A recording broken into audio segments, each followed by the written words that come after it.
اور بہت بڑی سٹیج تھی، بہت بڑا سٹیج بنا حضرت، اور مناظرے کا موضوع تھا مسئلہ حاضر و ناظر حضرت۔ ہم شوق مجھے بڑا تھا، ہم صبح نکل آئے مدرسے، میں جیسے یہ پہلی لائن بیٹھی ہے، ہم بالکل آگے بیٹھے ہوئے تھے جا کے، وہ دوسرا گروہ سارے کا سارا آ گیا، حضرت کی طرف سے نہیں کوئی آ رہا تھا۔ اب ساری نگاہیں منتظر رہے ہیں حضرت کی کہ حضرت تشریف لائیں، اور حضرت کے ماشاءاللہ جو آگے آپ کے صاحبزادے ہیں ماشاءاللہ وہ بھی عالم ہیں سارے حضرت، اور آگے حضرت کے جو مریدین ہیں، حضرت کے جو شاگرد ہیں، وہ ایک سے بڑھ کے ایک حضرت عالم ہے سارے کے سارے۔ پہلی بات تو یہ کہ سب کو حضرت کا انتظار ہے، اور دوسرا یہ کہ جب حضرت آئیں گے ساتھ صاحبزادے بھی ہوں گے، ساتھ حضرت کے شاگرد ہوں گے، ساتھ کتابوں کا ڈھیر ہوگا، پھر حضرت آئیں گے۔ حضرت کافی انتظار کے بعد جب حضرت آئے نا تو حضرت کلے ہی،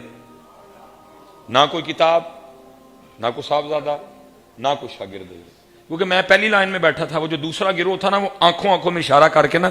آپس میں مسکرائے، اور اس مسکراہٹ کا مطلب کیا تھا؟ لو جی اتو بابا اتو کلا،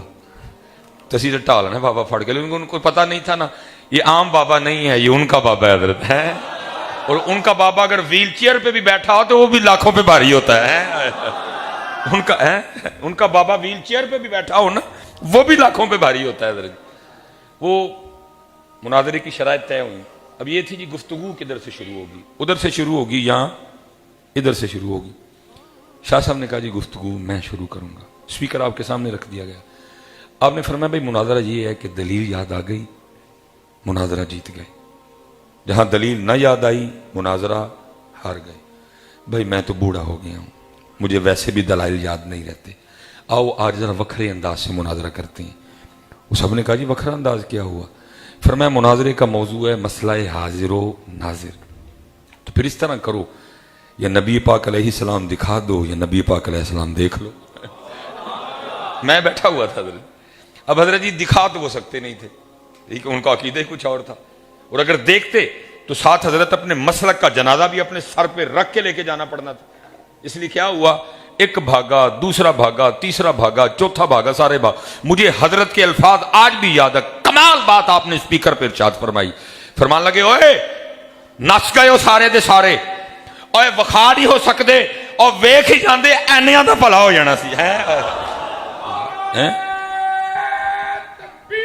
اللہ اکبر۔ شخصیت تھی حضرت، آپ نے بڑی مشہور زمانہ کتاب لکھی مدینۃ الرسول، اور حضرت نے مدینہ پاک میں وقت بھی بڑا گزارا حضرت، اور کیونکہ یہ گناہگار بھی جمعرات کو واپس آیا ہے، تو بس ایک بات حضرت سے برکت لے کے مدینہ پاک کے حوالے سے، یار مدینہ جانا نصیب ہو نا، اتھے جا کے گلے شکوے نہ ہوٹلاں دے کریا کرو، بس یہ دیکھا کرو آئے کا ہے، اس بات پہ بھی شکر کرو جیسا ہے تمہیں ہوٹل میں تو رکھا ہوا ہے بھائی، ادھر تو سڑک پہ جگہ مل جائے تو ظاہر نصیب حضرت ہے۔ میں نے ادھر جس پاکستانی کو ٹیسٹر لگایا ہے نا انہوں ہوٹل دا ہی بخار چڑھے ہے حضرت جی، نہ کیا کرو یار، اس دیکھا کرو آئے کہاں حضرت جی، نہ کھانے کے گلے کیا کرو نہ ہوٹل کے گلے کیا کرو، چلے ہو 70,000 فرشتے صبح آتے ہیں، 70,000 فرشتے شام کو آتے ہیں، جو ایک بار آئے گا دوبارہ نہیں آئے گا، چوڑے آجیا تینوں بلایا ہے، یہ کم بات ہے، تو اس کو سی لیا کرو ادھر جا کے حضرت، اور سی بھی نہ کیا کرو جہاں وہ رکھیں حضرت۔ ایک بار کہتے انہوں نے بلایا تو پھر گلے شکوے کیوں کر دے حضرت، پھر تو جدھر رکھیں حضرت ظاہر نصیب حضرت جی۔ اس شہر پاک کی تو گلیوں کا کیا کہنا ہے، اس شہر پاک کی تو سڑکوں کا کیا کہنا، تجھے ہوٹل میں رکھا ہے، تجھے بیڈ پہ سلایا ہے، تجھے اچھا کھانا کھلایا، پھر کیوں رو رہا ہے میاں؟ اور یاد رکھیے گا حضرت، بول ہم دیتے ہیں وہاں بڑے بڑے جملے حضرت جی،